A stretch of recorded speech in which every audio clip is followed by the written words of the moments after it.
Ngopi, ngobrol penuh inspirasi.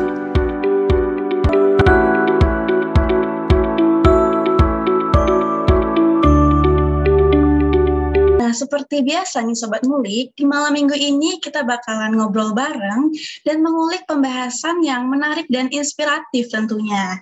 Dan di episode kali ini, Sobat Ngulik bakalan ditemenin bareng aku, Dea Nur Eriza, dan rekan aku, Megawati Sibagar yang akan menemani Sobat Ngulik semuanya di Ngopi Podcast kali ini. Jadi begini Sobat Ngulik, kali ini kita akan membahas tema yang gak kalah menarik dari tema-tema sebelumnya. Kita akan membahas mengenai bagaimana sih tips membuat CV buat para fresh graduate, dan untuk itu kita akan ditemani oleh narasumber kita yang keren abis, yaitu ada Bu Ines yang saat ini menjadi HR Manager dan Strategic Business Partner di PT Coca-Cola Indonesia. Tanpa berlama-lama lagi, kita sapa yuk Bu Inesnya. Halo Bu Ines, gimana nih kabarnya Bu? Hai Sobat Ngulik, selamat malam ya untuk Dea dan Mega. Terima kasih untuk mengundang saya di sini gitu ya. Mungkin sedikit aja update dari tadi apa yang sudah disampaikan Dea ya. Saya baru saja pindah, nggak baru-baru amat sih, 1 bulan ya. Saya leave Coca-Cola terus pindah ke Bank Mandiri Taspen ya, Mandiri Tasben ya. Itu sejak 2 Juni lalu ya, saya sebagai kepala divisi untuk human capital-nya. Itu update-nya. Bu Ines sendiri kalau sekarang lagi di mana Bu? Aku di rumah sekarang, ada di rumah di Bintaro. Ayo siapa yang rumahnya di sekitar Bintaro, Sobat Ngulik? Siapa nih yang lagi di Bintaro? Terus kalau sekarang kita mulai aja ya Bu wawancaranya. Ya, Pertama-tama boleh cerita lebih jauh nggak tentang Bu Ines, kayak educational background, karir terdahulu, sama kayak aktivitas saat ini. Mungkin kalau bisa spill personal life mungkin Bu. Boleh, oke. Ya, jadi background saya itu kalau educational background ya, untuk profesi saya agak unik ya menurut banyak orang gitu ya. Jadi S1 saya itu teknik penerbangan ya di ITB. Lalu S2-nya saya di Defense Management, manajemen pertahanan, itu di ITB juga. Nah, ini background pendidikan yang katanya nggak biasa untuk seorang HR profesional gitu. Tapi itulah gitu ya, perjalanan membawa saya ternyata ke dunia human resource, ngurusin orang gitu ya, dan saya passionate banget gitu ya di area ini gitu. Jadi kira-kira sudah 18 tahun pengalaman profesional saya, 15 tahun diantaranya saya di human resource gitu. Nah, perusahaannya tempat saya bekerja itu berbeda-beda industrinya gitu ya. Jadi dari ini perusahaan yang ke-7 nih ya untuk saya, dan industrinya berbeda-beda. Saya pernah di distribusi farmasi, pernah di investment company, pernah di shipping, pernah di flavor and fragrance, nah kemarin di beverage ya, di industri minuman gitu, dan di banking gitu. Nah, banking ini sebenarnya 2 kali saya. 10 tahun lalu saya pernah di banking gitu. Nah, sekarang saya kembali lagi ke banking gitu. Ya, kira-kira secara profesional itu sedikit cerita saya ya. Kalau profesional kalau secara personal, Sobat Ngulik ya, saya menikah ini tahun ke-6 ya, tahun ke-6 sama suami saya yang hobinya tuh banyak banget. Saya sampai pernah ngitung ya, hobinya itu ada kira-kira 13 apa 16 gitu ya. Dan yang dia lakonin banget gitu, serius gitu ya. Tapi untuk saya menarik jadinya gitu, karena saya juga suka observe gitu ya orangnya. Jadi saya jadi banyak tahu juga jadinya area-area hobi suami saya itu yang saya nggak ini gitu. Tapi kami sama dalam hobi fotografi gitu. Nah, kemudian saya suka volunteering activity gitu, terutama di bidang education. Yang sekarang sedang dijalanin adalah saya sebagai co-founder dari program namanya Merdeka. Ya. Ini mentoring inclusive mentoring seperti itu yang diberikan untuk adik-adik yang usianya 18 sampai 24 tahun. Gratis loh ini gitu ya. Jadi Merdeka itu singkatan ya, dari MER-nya itu mentoring for rise, D-nya itu depth experience, K-nya itu know yourself and adapt gitu. Jadi itulah di program Merdeka itu kita berikan ke adik-adik generasi penerus bangsa ini ya. Itu aktivitas mentoring itu. Nah, yang terakhir mungkin saya mau sharing, saya coba menulis buku juga, jadi buku pertama saya juga ini untuk fresh graduate nih, yang job seekers-nya gitu ya, tentang CV bukunya, nanti ada informasi mungkin yang bisa disampaikan ya, di mana bisa mendapatkannya segala macamnya. Jadi itu kira-kira juga aktivitas saya di luar aktivitas profesional saya. Sorry agak panjang gitu ya. Ya itu kira-kira Dea sama Ega yang saya bisa sharing. Menarik sekali nih ya pengalaman dari Kak Ines, mulai dari ada program mentoring sampai menulis buku. Dan mungkin buku dari Kak Ines ini bisa diakses di Instagram @cluelessgraduate ya Kak? Yes, yes. Yeah. Oke, buat sobat ngulik nih yang mungkin tertarik sama bukunya bisa cek di Instagram @cluelessgraduate. Nah, berdasarkan cerita yang udah Kak Ines sampaikan tadi nih, bisa dibilang kalau Kak Ines ini udah berpengalaman gitu ya di dunia HR. Nah, dan berarti Kak Ines ini juga udah berpengalaman dalam hal merekrut calon karyawan nih Kak. Nah, menurut Kak Ines nih, sebagai seseorang yang udah berpengalaman di bidang tersebut, hal utama apa sih Kak yang diperlukan dalam CV seorang fresh graduate sehingga bisa menarik perhatian HRD? Oke, ya, jadi begini ya, dalam proses rekrutmen itu yang terlibat itu bukan hanya HRD gitu ya. Yang utama sebenarnya yang merekrut itu adalah atasannya, atau dalam istilahnya sering disebut hiring manager. Jadi misalnya posisi yang sedang dicari itu purchasing staff gitu ya. Nah, yang pertama angkat tangan, halo, saya mau cari purchasing staff, itu adalah atasannya gitu ya. Jadi hiring manager gitu. Kemudian nanti akan melibatkan HR. Ada dua peran biasanya yang di HR itu. Yang pertama namanya recruiter gitu ya. Yang kedua namanya HR manager, atau kadang-kadang disebut juga HR business partner. Nah, tiga orang ini sebenarnya bersinergi gitu. Jadi CV-CV yang ada itu harus bisa sebenarnya memuaskan tiga orang ini, karena sebenarnya fokus utama mereka dalam melihat CV itu ada sedikit berbeda gitu ya. Tapi sebenarnya semuanya itu bisa dituangkan di dalam CV itu.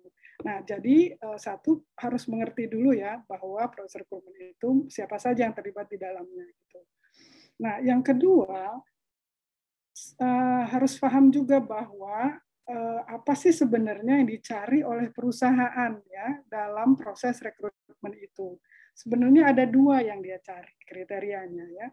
Dia akan cari, oh orang ini bisa nggak ya perform the job, atau bisa nggak nih nanti dia melakukan tugas dan tanggung jawab yang sudah ditulis untuk dia gitu ya, atau di-assign untuk dia. Nah itu biasanya dituangkan dalam job description-nya. Ya. Kemudian tidak hanya perusahaan itu mau orang itu bisa bekerja gitu ya, tapi cocok nggak orang ini dengan budaya perusahaannya gitu ya. Misalnya budaya perusahaannya itu yang harus menjunjung integritas, misalnya harus bisa berkolaborasi, misalnya gitu ya. Nah, harus orang yang eager to learn gitu, atau yang selalu mau belajar gitu ya. Jadi perusahaan itu akan mencari dua hal ini ya dalam proses rekrutmennya.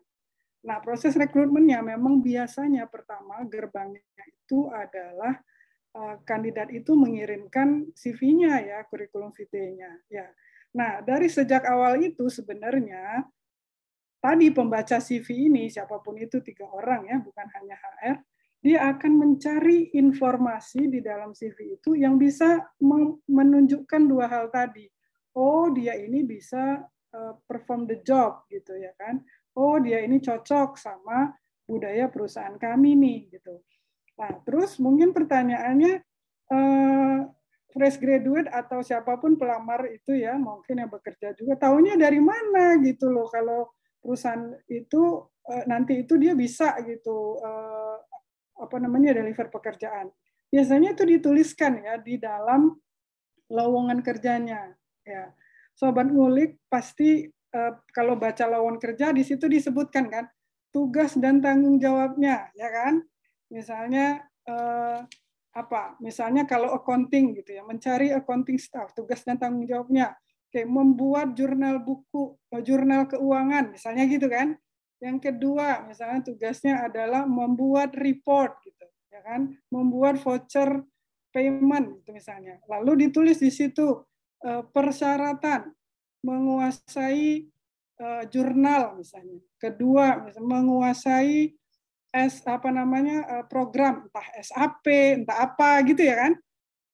Terus kemudian dia harus misalnya teliti gitu ya kan, dan lain-lain dia sebutkanlah di situ. Nah, jadi CV itu harus mengandung itu tadi. Jadi kalau lagi dibaca misalnya saya cari accounting, di situ dia kelihatan nggak dia bisa dia mengambil modul soal accounting dan dia pernah membuat report.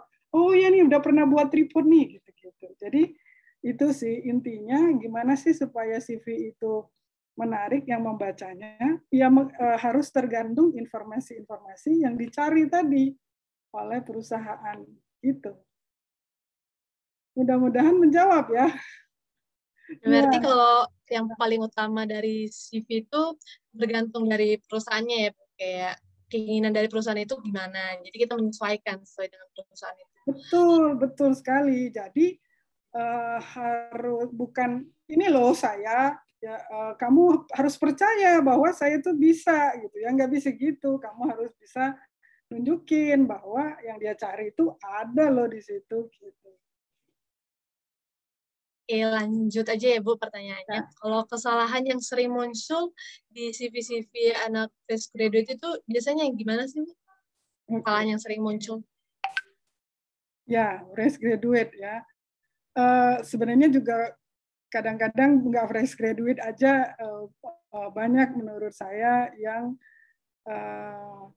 kesalahan jadinya jatuhnya ya, karena yang dicari nggak ada di situ gitu ya kan, tidak bisa memuaskan. Nah, yang paling sering terjadi itu adalah CV-nya itu isinya list gitu, list aja tanpa ada uraian gitu. Jadi yang baca ini kan, kamu bayangkan ya, saya itu kan nggak kenal kamu gitu ya. Dia tulis misalnya pekerjaan posisinya internship atau magang di perusahaan ini gitu, dari tanggal sekian sampai tanggal sekian, udah aja gitu kan. Saya bacanya ini ngerjain opo gitu ya kan, nggak ada uraiannya gitu. Terus apa yang dia kerjakan itu hasilnya piye gitu, hasilnya gimana sih gitu, nggak ada juga gitu ya. Jadi itu yang seringkali list saja. Kemudian misalnya list juga awards gitu, banyak dapat dia, menang ini menang itu, banyak, ada 10 sekali, tapi kita nggak punya idea ini tuh kompetisi apa sih gitu, apa hebatnya ya kompetisi ini gitu ya, skalanya seperti apa sih, nggak ada informasinya. Jadi kita tahu dari mana bahwa dia ini misalnya, wah dia hebat ya ikut kompetisi ini, pesertanya itu dari 120 kota misalnya, kan jadi wah dia ini, terus dia menang misalnya, wah ini dia bagus nih berkompetisi gitu kan ya. Kalau cuma nulis doang listnya, tadi yang kita ini apa yang dia kerjakan ya nggak tahu kita gitu ya. Nah, jadi dielaborasi gitu, ada caranya gitu ya. Sehingga memberikan clue. Kamu bayangkanlah bahwa kami tidak kenal sama kamu harus ngasih tahu lah, kasih clue gitu ya. Jadi itu yang seringkali menyusahkan buat kami gitu. Jadi kalau ngelihat nggak dapat informasinya, ya udah otomatis tuh masuk ke reject gitu ya, nggak dilihat lagi gitu.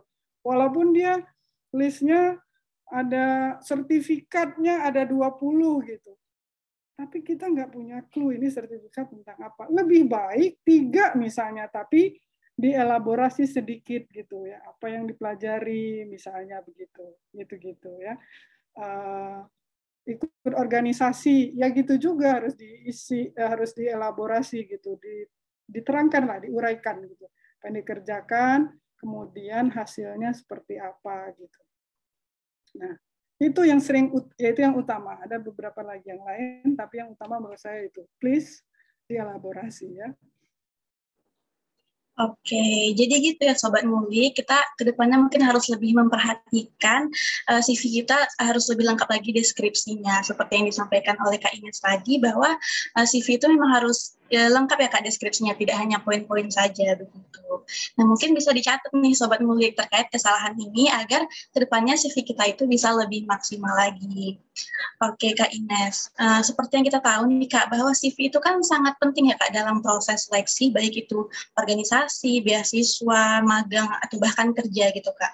Nah sebenarnya perlu nggak sih Kak kita menyusun CV yang berbeda-beda sesuai dengan kebutuhan, atau sebenarnya itu ada satu panduan baku gitu yang bisa digunakan di berbagai kebutuhan gitu Kak? Oke. Tadi ya, clue-nya kan saya bilang tadi bahwa yang dicari itu adalah informasi yang dibutuhkan oleh perusahaannya gitu ya kan. Jadi of course yang namanya itu perusahaan kan beda-beda, posisi beda-beda. Tentu saja CV-nya jadinya harus beda-beda ya kan. Nah, saya mengkategorikan CV itu ada 3 ya. 1 master CV gitu ya. Itu adalah cerita hidup kalian dari awal dari mulai kuliah gitu lah sampai saat yang terakhir gitu. Kalau nanti sudah bekerja setahun 2 tahun harus terus itu diisi gitu ya. Semuanya gitu ya diisi di situ. Nah, ini CV bentuknya seperti masternya. Ini bukan untuk dikirim melamar gitu ya. Tapi ini akan menjadi sumber yang penting banget ketika kamu akan membuat CV yang jenis kedua, yang disebut targeted CV. Ya. Tadi, nah targeted CV itu adalah CV yang disesuaikan dengan apa yang kamu lamar gitu. Mau ngelamar di perusahaan multinasional misalnya gitu ya, yang value-nya ABCD gitu ya. Berbeda dengan misalnya ngelamar lagi di banking gitu yang nasional gitu ya, yang value-nya beda lagi misalnya. Gitu ya. Jadi karena tadi patokannya itu adalah apa yang diminta di job description-nya itu, yang di lowongan kerja itu tadi. Kan beda-beda. Kita harus bisa menjawab itu. Jadi artinya harus beda-beda tadi, targeted CV namanya gitu ya. Nah, bikinnya gimana jadinya? Kalau kita udah punya master CV, kan udah ada semua informasinya di sana. Tinggal diambil aja sesuai dengan yang dibutuhkan. Jadi nggak mau mikir lagi tiap kali mau bikin CV itu, apa ya, saya pernah ngerjain apa ya di organisasi. Tinggal diambil mana yang relevan istilahnya ya, dengan lowongan kerja yang akan kita lamar. Nah, yang ketiga, ini saya sebutnya CV ringkas gitu ya. Jadi seringkali kita suka titip-titip CV gitu ya ke network kita misalnya, Kak, aku sebentar lagi lulus gitu. Saya di bidang ini sih gitu ya kan. Nanti kalau ada lowongan saya boleh deh, atau kakak dengar di networknya kakak ada yang lagi cari gitu, boleh deh ini CV-ku di refer ya gitu ya. Nah itu kan belum ada juga job pekerjaan khusus ya kan yang ada di kepala kita yang kita akan lamar gitu. Tapi nggak boleh juga kita ngirim yang CV master tadi panjang banget gitu ya. Tapi diringkas lah diringkas maksimum misalnya 2-3 halaman. Kalau fresh graduate mungkin maksimum 2 halaman lah gitu ya. Yang menceritakan the best of you lah gitu ya. Jadi yang menurut saya kira-kira inilah yang paling yang paling saya lah gitu. Nah, ya kan diringkas tuh gitu. Jadi itu tadi ada 3 jenis CV itu. Tapi kalau mau melamar dalam posisi yang sudah jelas banget apa, harus beda-beda, targeted CV namanya. Oke, jadi Sobat Ngulik, tadi kita udah dengar ya dari penjelasan dari Bu Ines. Mungkin dari sekarang kita bisa mempersiapkan 3 CV tadi, yang master CV, biar lebih mudahnya lagi melamar, terus kita bisa buat target CV. Jadi dari master CV itu bisa kita ringkas lagi ya, Bu? Ya. Biar lebih mudah tergantung dari perusahaannya kita mau daftar. Terus yang ketiga kita bisa buat CV yang lebih ringkas supaya mempermudah kita dalam melamar pekerjaan juga. Terus tadi kan Bu Ines juga udah bilang kan kalau kesalahan utama di dalam CV itu yang tidak memenuhi persyaratan dari perusahaan. Nah, selain itu ada nggak Bu kesalahan-kesalahan lain yang kayak Ibu bacanya gitu nggak mau lanjut lagi gitu baca CV-nya? Kalau saya pribadi itu termasuk orang yang fokus di kontennya. Gitu. Jadi tadi sebenarnya saya sampaikan tadi, kalau secara konten itu ada yang saya cari dari mulai di atas, oh ini namanya si ini gitu, oke dia namanya ini, di executive summary-nya gitu ya. Oh, nah itu informasinya saya sudah mulai dapat, gitu saya fine gitu ya. Kemudian ketika yang ke bawah ke mulai detailsnya gitu, informasi yang saya cari ada di situ, saya oke. Nah, jadi saya termasuk orang yang langsung I don't care dengan segala macamnya, yang penting kontennya gitu. Tapi banyak juga yang masih melihat banyak hal yang matters gitu. Satu, formatnya gitu. Masih ada orang yang sangat concern sama itu gitu ya. Tadi pembaca CV itu beda-beda. Nggak ada ininya kebijakannya atau regulasinya harus begini itu nggak ada gitu ya pembaca CV itu. Jadi memang pada kenyataannya di lapangan beragam sekali. Jadi satu masalah layout gitu ya. Saran saya layout itu yang penting simple sih gitu. Nggak usah banyak macam-macam gambar segala macam sampai menutupi kontennya gitu ya. Nah, yang kemudian ya masalah template ini ya, masalah layout ini, pikirkan kalau itu akan di print, jangan sampai itu ngabis-ngabisin tinta gitu. Karena masih banyak banget pembaca CV itu yang lebih senang dia print, dia tulis-tulis di sana. Saya termasuk yang masih suka begitu gitu ya. Jadi kalau saya suka lihat tuh banyak template yang kayaknya dibuat 2 blok, kemudian ada warna hijau ngeblok gitu ya, warna ini ngeblok gitu ya. Kamu bayangkan kalau itu di print, itu akan menghabiskan banyak sekali tinta. Sebel banget saya gitu ya. Jadi pikirkan itu masih banyak yang mau ngeprint. Jadi yang simple aja untuk saya, yang konvensional aja gitu. Nggak perlu 2 blok misalnya ya, yang kemudian urutan waktunya dibuat baik gitu ya, chronological istilahnya, chronological itu baik. Jadi layout itu kalau untuk saya itu yang matters itu tadi, jangan sampai ngeblok sehingga kalau di print itu ngabisin tinta. Gitu ya.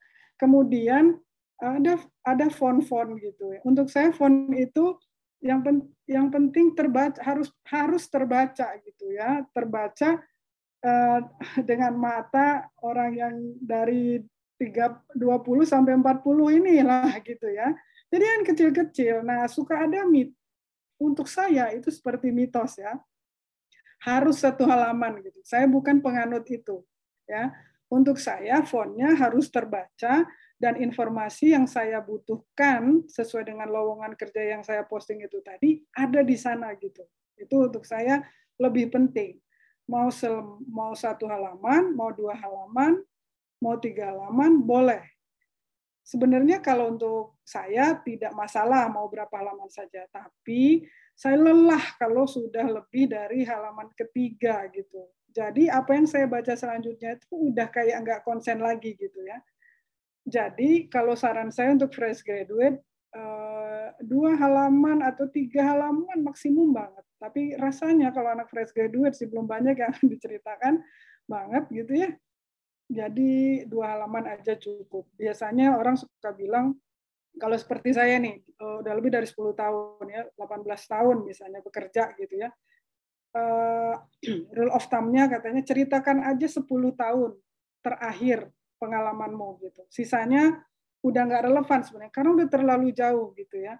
Nah itu harusnya juga walaupun udah 20 tahun, bekerja maksimum 3 gitu. Jadi kebayang ya kalau fresh graduate itu sebenarnya halaman 2 halaman harusnya cukup.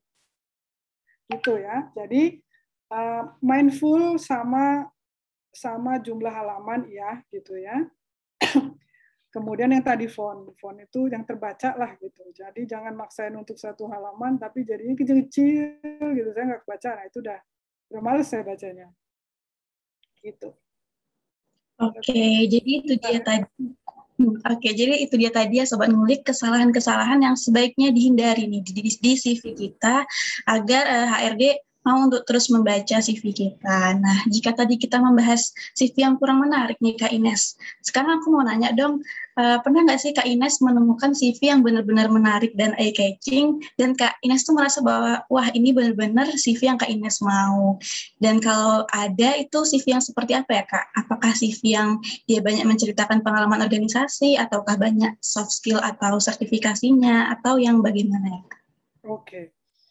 Ya, kalau untuk saya, ya saya selalu happy banget gitu kalau tadi mendapatkan CV yang dari first impression, first look-nya itu sudah apa namanya easy on my eyes istilahnya gitu ya, gampang dibacanya gitu. Nah, biasanya itu kalau mulai dari atas tuh namanya jelas, oh ya namanya si ini gitu, saya tahu ya namanya, mana CV-nya gitu, oh si ini gitu kan, namanya ada jelas di atas. Kemudian kontak information-nya itu nggak usah banyak-banyak, 3 aja gitu ya kan, apa namanya emailnya ada nggak, nomor handphonenya ada nggak, sama dia lokasinya di mana gitu. 3 hal itu paling penting dan itu di atas. Jadi saya tahu kira-kira oh lokasinya dia di Indonesia, di luar pulau, di dalam kota segala macam. Karena itu penting nanti kalau misalnya dia terpilih mau dipanggil interview, kita mindful sama waktunya gitu-gitunya ya. Jadi itu paling atas itu saya udah ngelihat itu saya oke gitu. Oh ya ini orangnya ini. Kemudian itu executive summary. Itu penting banget. Itu kan kayak sinopsis ya kalau dari buku ya. Kayak apa namanya summary-nya buku di atas yang membuat kita itu tertarik membacanya, membaca detail di bawahnya gitu ya. Executive summary itu nah yang saya selalu happy itu kalau dia concise itu apa ya, sharp, tajam gitu ya, tidak flowery word gitu, tidak berbunga-bunga isinya gitu. Jadi executive summary itu harusnya terdiri dari 4 hal, paling nggak 4 atau 5 hal gitu ya.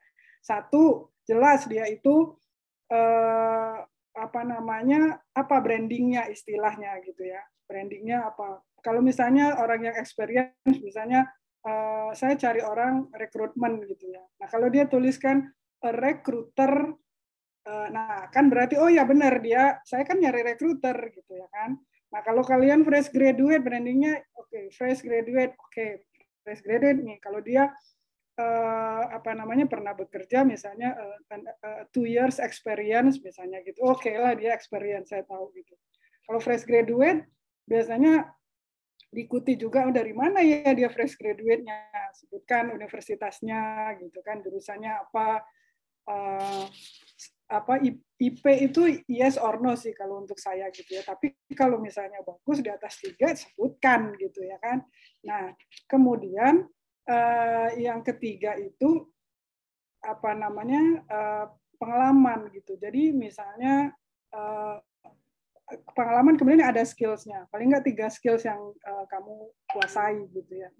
Atau 3 hal yang pernah kamu deliver gitu. Misalnya fresh graduate dari university ini gitu ya, IPK majornya ini IPK-nya misalnya 3,5, mempunyai pengalaman 3 bulan magang misalnya di perusahaan ini yang berhasil mendeliver gitu ya, misalnya report yang tepat waktu misalnya satu misalnya.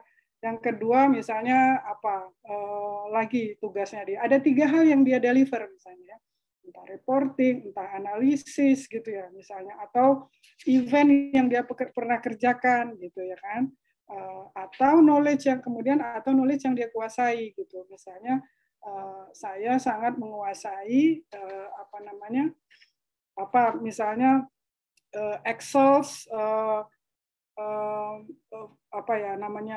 pivot misalnya gitu ya, atau apa gitu. Kemudian menguasai software tertentu apa misalnya gitu ya. Yang ini tuh sebenarnya memang dicari nih sama perusahaan itu gitu. Nah gitu ya. Dari atas itu saya udah langsung tuh, oke, ini dia pernah deliver ini. Oh, dia pernah juga toh ngerjain ini. Nanti soalnya dia akan banyak tuh pakai Excel tuh. Good.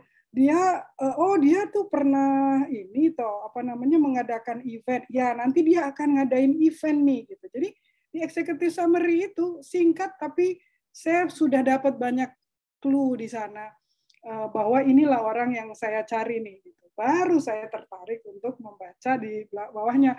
Oh, dia pernah ngadain event. Kayak apa sih dia ngadain eventnya? Nah, kan saya melihatnya di bagian entah apa, dia pernah ngadain eventnya di organisasi misalnya ya. Oh, dia pernah ngadain eventnya itu ternyata event untuk wisudaan misalnya. Gimana sih dia ngerjain? Oh, ada 1.000 wisuda waktu itu yang harus dia handle. Oh, ada budgetnya. Oh, ada ininya. Nah, itu saya dapatnya kan di bagian organisasi detailsnya gitu. Ya. Nah, jadi balik lagi informasi-informasi yang saya perlu itu yang akan membuat saya tuh wah ini nih ya bener gitu. Kebayang nggak? Kebayang kalau CV yang menarik itu, yang eye-catching itu yang kayak namanya, kelas, lokasi, kota informasinya, Ya. serta eksekutif summary-nya yang singkat dan jelas. Jadi intinya kayak apa sih yang dibutuhkan perusahaan itu yang harus kita cantumkan ya. Oke, pertanyaan selanjutnya menurut Ibu sendiri selama 2 dekade ini mungkin kan ada perubahan-perubahan. Nah, apa sih perubahan-perubahan era workforce untuk lamar kerja yang dulu dan sekarang? Agak freeze ya tadi Mega. Bisa diulang lagi nggak, Mega? Oke, menurut Ibu sendiri selama 2 dekade ini kan ada perubahan-perubahan nih. Nah, kalau menurut Ibu itu perubahan era workforce untuk melamar kerja dulu dan sekarang itu apa sih? Untuk melamar kerja ya, gitu. Oke, sebenarnya secara prinsipal kan sama tadi ya. Kalau bicara soal rekrutmen itu tadi lah. Yang dicari itu orang ini bisa perform the job atau enggak, orang ini lain enggak sama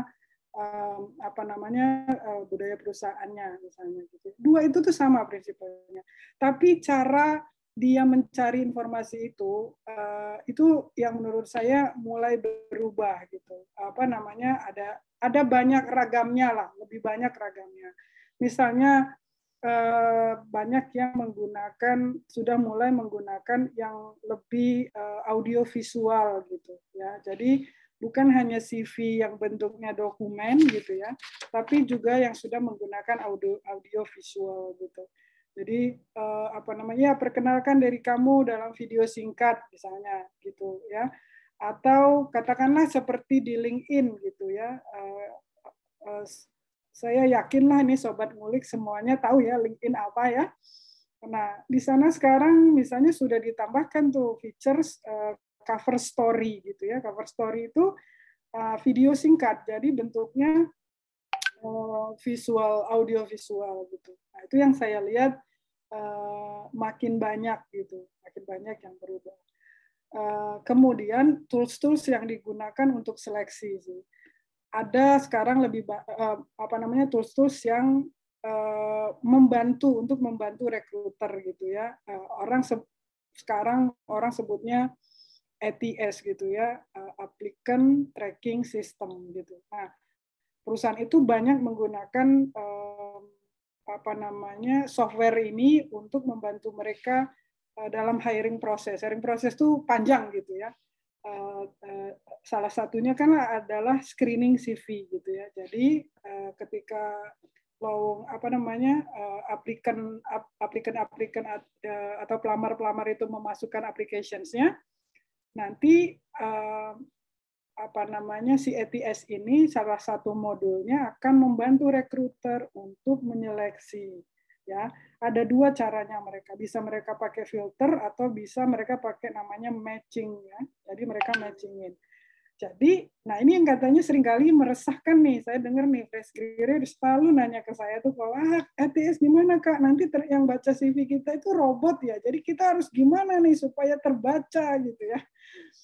Saya termasuk yang pengalaman menggunakan ATS dengan yang modelnya di filter gitu. Itu sebenarnya kayak filternya di Excel gitu ya. Kita filter dulu apa sih tadi requirement-nya. Oh, saya butuh orang yang fresh graduate, IPK-nya sekian. Itu kan bisa kita kasih kita bisa pilih lebih dari satu field ya kan.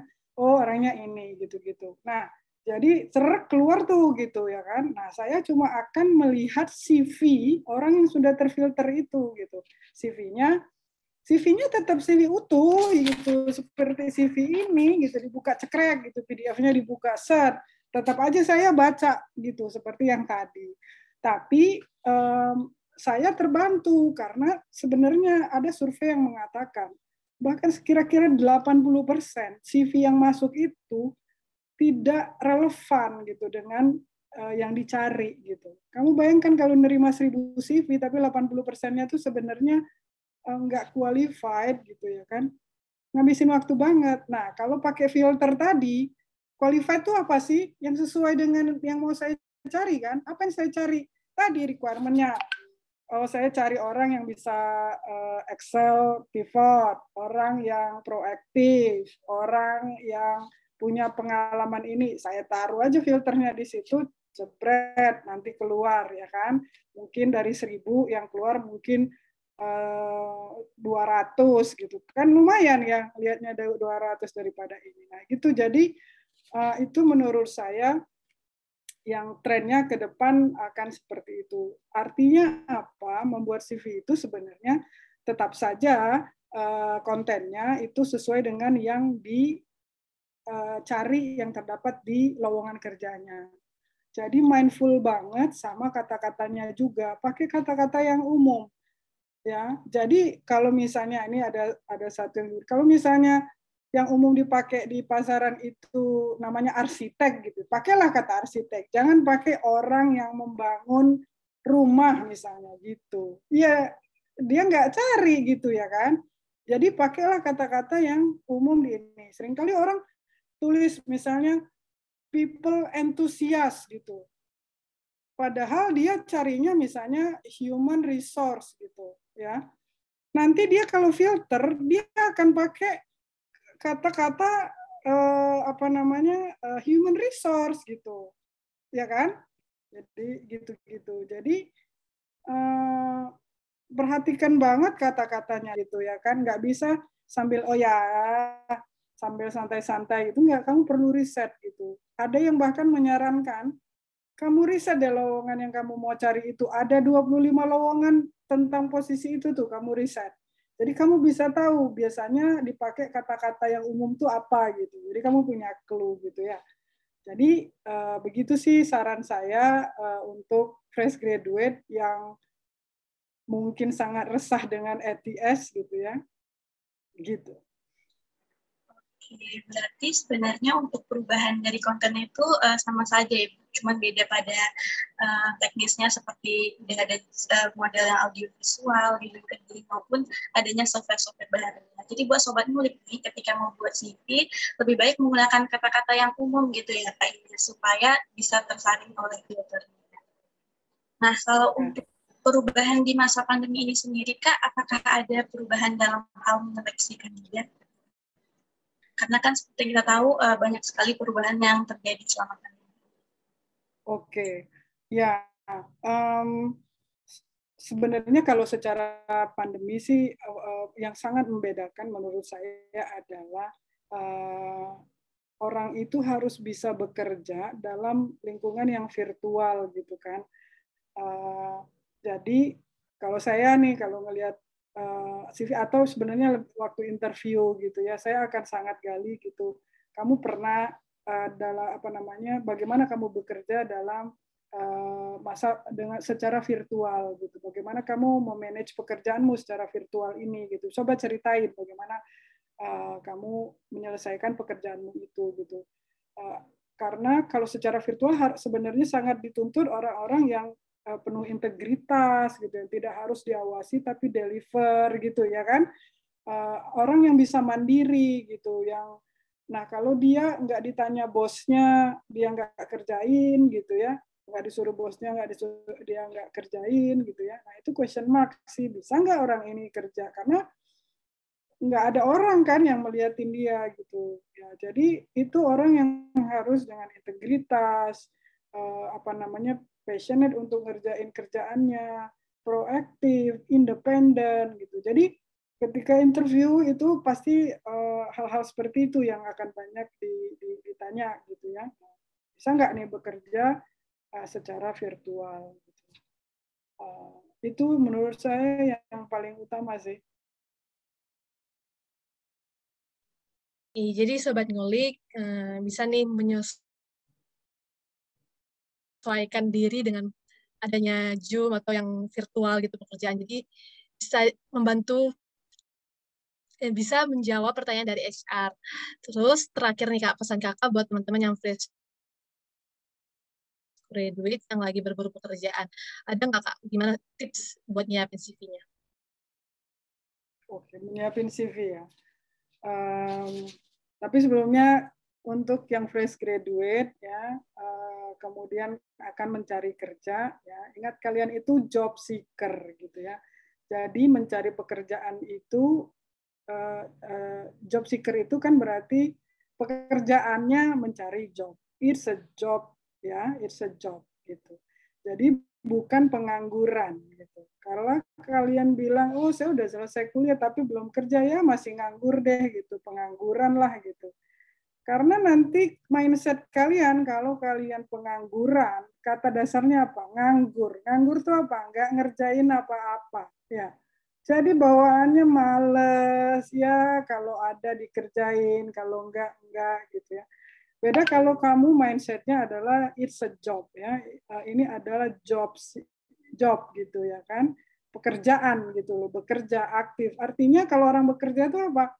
Punya waktu kerja ya kan, punya aktivitas, ada hal yang dia harus capai, ada hal yang harus dia deliver ya kan.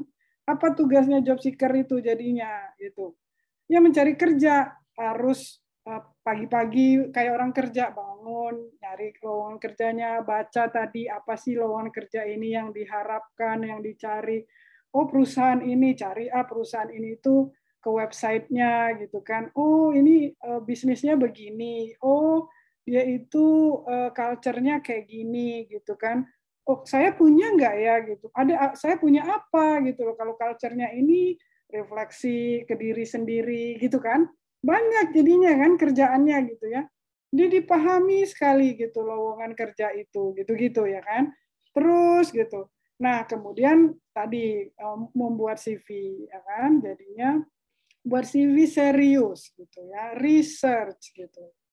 Dan bikin ketika sudah punya tadi master CV gitu ya kan, kemudian sudah ada lowongan di depan mata tuh, oh itu tuh yang mau saya lamar gitu ya, syarat-syaratnya ini, oke, saya bikin targeted CV gitu ya.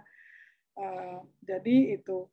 Terus tadi sebagai job seeker juga satu hal yang saya sarankan juga networking gitu ya, ketemu sama orang, berani untuk reach out gitu ke orang, misalnya ke profesional seperti saya gitu ya, udah bikin CV, Kak tolong liatin dong gitu, ini CV-nya menurut Kakak gimana gitu kan, kasih feedback dong ya, reach out gitu ya, atau di LinkedIn reach out juga gitu ya, networking yang seperti itu. Kalaupun misalnya keluar ikut community gitu ya, atau ikut voluntary gitu-gitu juga apa namanya untuk networking, cari tahu, cari banyak informasi atau belajar gitu-gitu ya. Jadi itu menurut saya yang harus dilakukan sehingga kamu bikin CV-nya itu apa namanya bisa sesuai banget sama apa yang dicari, sharp gitu ya,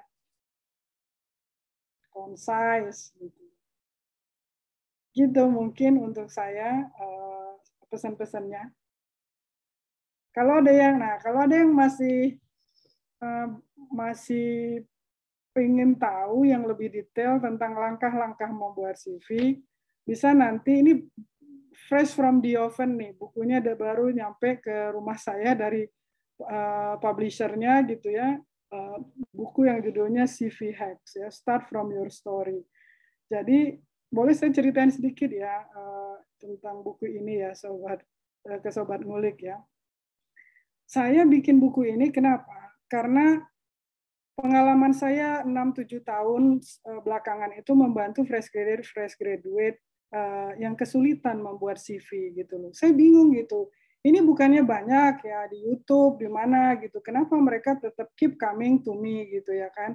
Ternyata memang mereka masih kesulitan. Misalnya gimana sih kan nulis achievement itu gitu. Saya nggak pernah punya menang lomba ini lomba itu. Nah itu ada misunderstanding soal achievement itu apa ternyata gitu. Udah dikasih tahu juga nulisnya gimana Kak?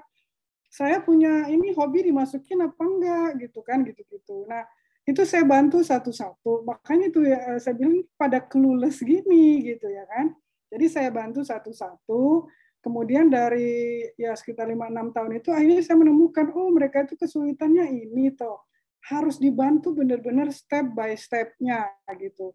Nggak bisa cuma ya kamu harus masukin achievement, gimana cara masukinnya gitu ya. Nah itu harus dibantu step by step-nya.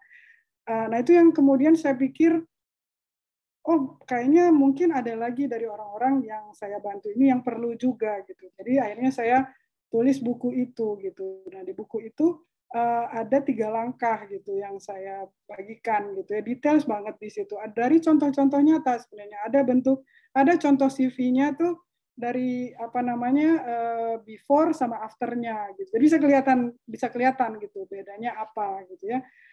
Apa yang bisa diimprove dari CV-CV yang ada. Dan itu CV yang nyata ya saya cuma modify untuk apa namanya menghilangkan hal-hal yang bersifat konfidensial mungkin ya ininya datanya, tapi kontennya sebenarnya itu dari kejadian nyata dan mereka berhasil dipanggil interview gitu ya, semuanya sekarang bekerja gitu ya mereka.